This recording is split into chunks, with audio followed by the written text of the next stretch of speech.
MMAOddsBreaker, of course, Frank Trigg. Derrick Mehmen this week. World Series of Fighting 14, fighting October 11th, Edmonton. It's the Canada versus U.S. card. He's fighting Smealinho Rama, who I actually commentated on and saw fight when he was fighting for MFC.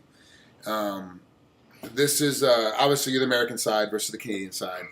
Is it really panning out to be a Canada versus? I mean, do you really care if America wins the side of the bracket, or are you just really worried about your fight? Like, yeah, I'm just worried about my fight, man. I just gotta go. I'm just worried about going in and performing my fight.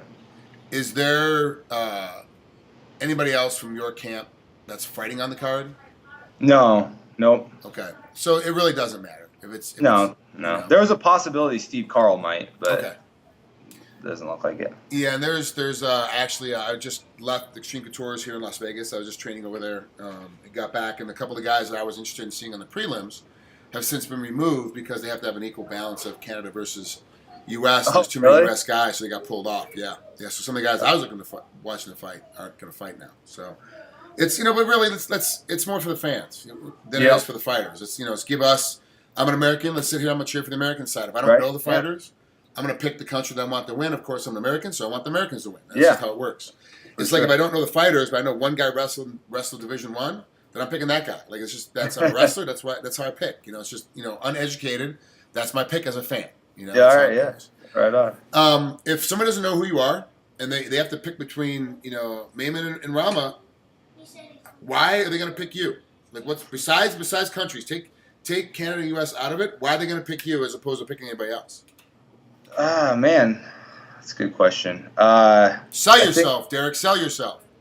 Man, just because I'm a beast, dude. I'm going to beast this guy. He has no chance whatsoever. Like, that's like the honest to God truth. I'm going to go in there. I'm going to knock him out. He's like the least experienced, least skillful opponent I've faced so far in World Series of Fighting. So I'm really happy with this matchup for a title.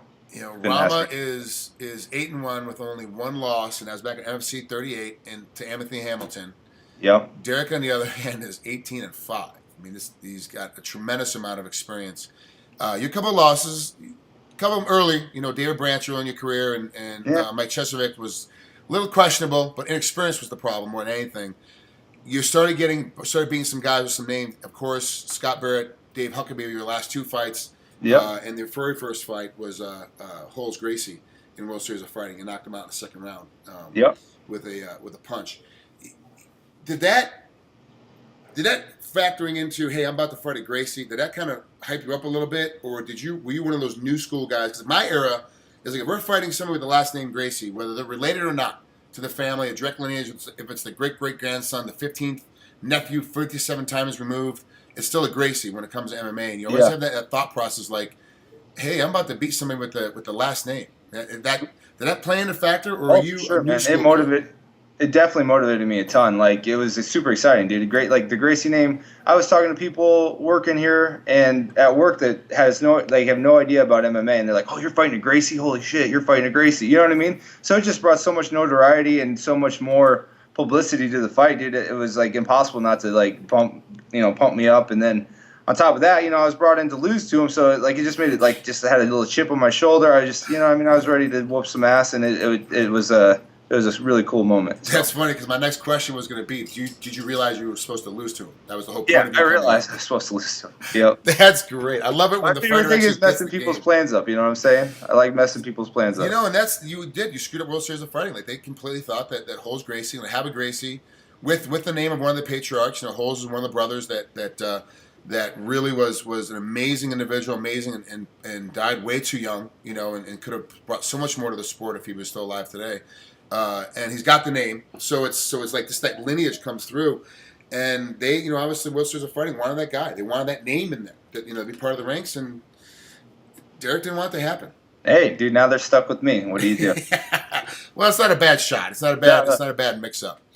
You guys are heavyweights, but you're not the main event. You kind of you're the co-main event. You got to bow down to Ford and Shields. Do you feel like the heavyweight should be the main event at this point? You know what I mean? I feel like I should have got the main event spot, like especially with my credentials within the World Series of Fighting and like everything I've done. I like definitely 3-0. No one else has done that in the heavyweight division. I don't even know if anybody's 3. Yeah, I'm sure there is, but anyway, I understand Jake Shields is the name, man. They got to promote the show the right way. Jake Shields is the one everybody's going to come or tune in. And when they see Shields on the card or they see Shields on the headline, okay, I know that name. I mean, he fought George St. Pierre for the world title, So I understand it. I'm not mad about it at all. Well, you're trying to promote the right way, but Jake was released from his last position with a different promotion because he was kind of boring to watch compete, and he doesn't really talk that much in the media. And to be honest with you, I interviewed Ryan Ford, and he's hyping the fight up, and I kind of looked around to see what else was happening, and Jake really hasn't said much about the fight. It's typical style, but Jake's not that kind of guy. He's not a self-promoter. He just goes out there and and his fights show, he just goes out there and beats you up and holds you down and crushes you, and you can't really do much. Yeah. But if they're promoting the right way, you have a mouth, Rama has a mouth, you guys like to sell fights. Don't you think that would have been the better? And your heavyweights? Yeah. You know what, though? Rama hasn't really had a mouth. I've like poked at him a little bit on Twitter. He had an interview saying something about, times are tough or whatever. I tweeted him like, man, times are about to get a lot fucking tougher for you. And didn't really respond. He favorited it. So I've been kind of poking at him a little bit. And what you're talking about, I guess, yeah, dude. They should have main evented me. Every fight I've had with them, I've poked people, I've talked, and I've backed up all my talk. You know what I mean? And my fights have been super exciting. Even I knocked out Gracie. My last 2 fights have been buried on the prelims. Yeah. But everybody that watched the Barrett fight said that was fight of the night. Everybody that watched the Huckabee fight said that was super exciting fight. You know what I mean? I won 30. I think one scorecard was 30-26. Man, that's sick. Yeah. You don't get 30-26 cards. I got a 30-26. I beat the shit out of that guy. For people at home that don't understand, they have a mandatory 10-9 round. Someone has to get 10, someone has to get 9. And so at the end of it, if you win all 3 rounds, you usually get a 30-27. You have 30 points versus the guy's 27 points. You get 26. You have to beat a guy almost into submission where the bell saves him. You pretty much dominate him the entire time to get that 10-8 round. That gives you, so you end up having a 10-8, 10-9, 10-9, gives you that 30-26. I stand corrected, actually. There was a 30-25. If you go back and look at the official score, there was a 30. That's why it was so exciting. Okay, my math is a little slow today. 30-25. So, yeah, that's sick round, man. Two guys, one judge gave you two rounds. 2 10 rounds, 10-8, yep. 10-8, which is ridiculous. And to be honest with you, there are a lot more fights that should have 10-8 rounds involved in them that I agree. haven't. I agree with that. And I applaud that judge for having the guts to go look, because a lot of commissions kind of shy with don't give a 10-8. Like they kind of yell at you for doing 10-8s, but you got to give a 10-8 when you see a 10-8. And you've given us some 10-8 rounds. Like some guys have stuck through it and survived through it, and decisively so gotten a 10-8 round from you. Like you beat them up so bad they should have quit, but they still answered and came out to the next bout. Yeah.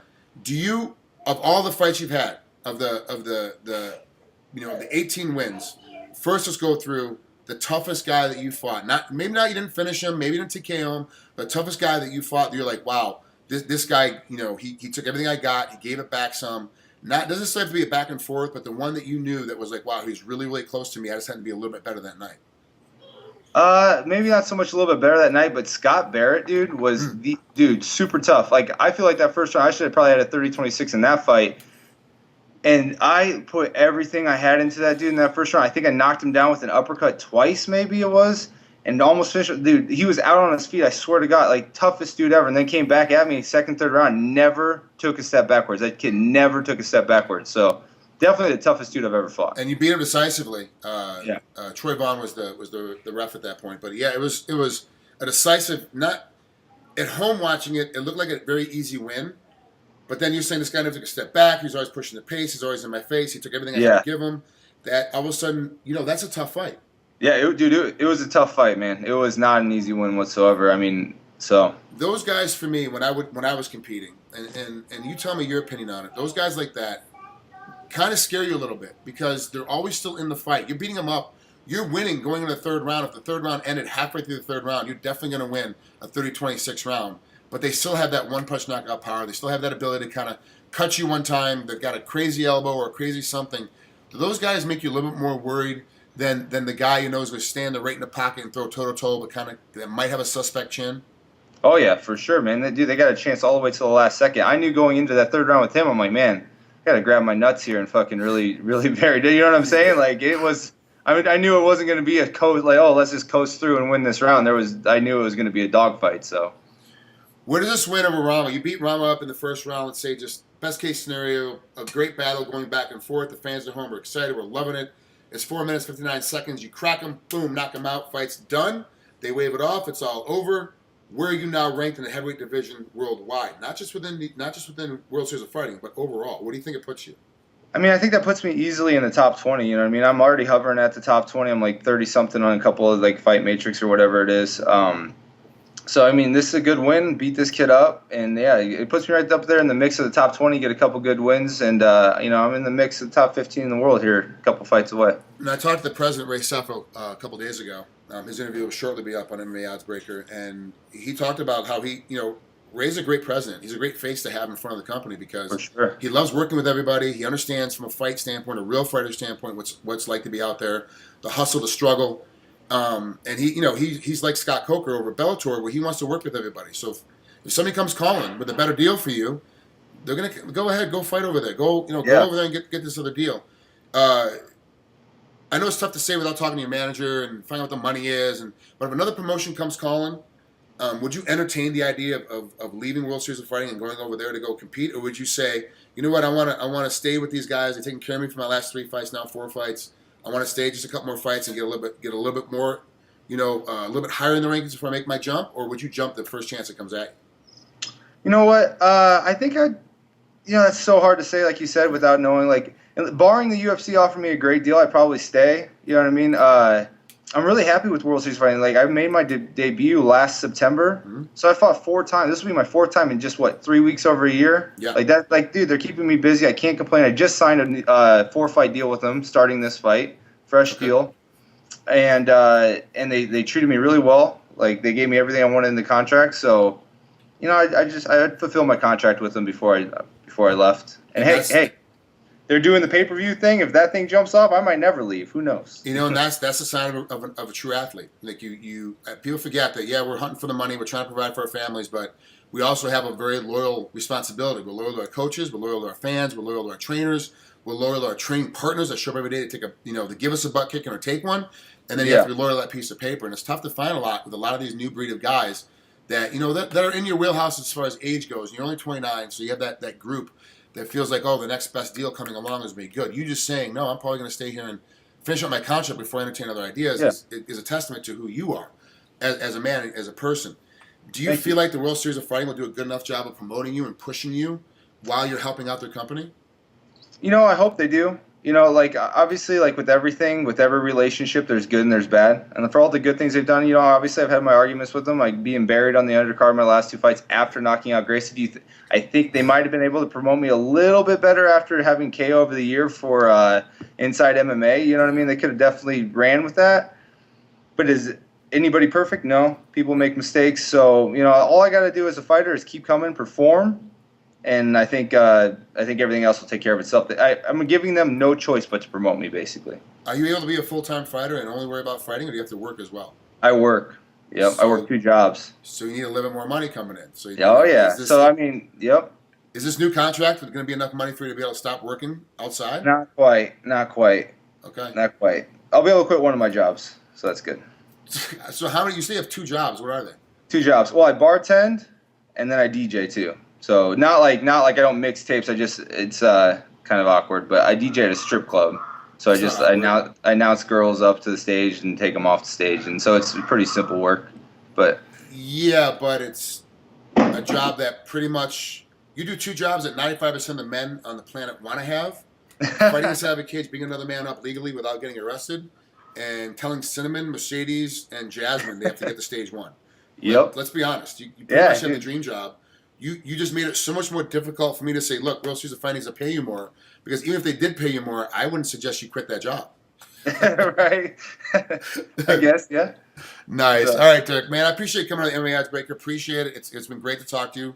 Have fun coming up here on October 11th. It's going to be good for Thanks for having me. Thank you. You got it, Bubba. Talk soon. Later.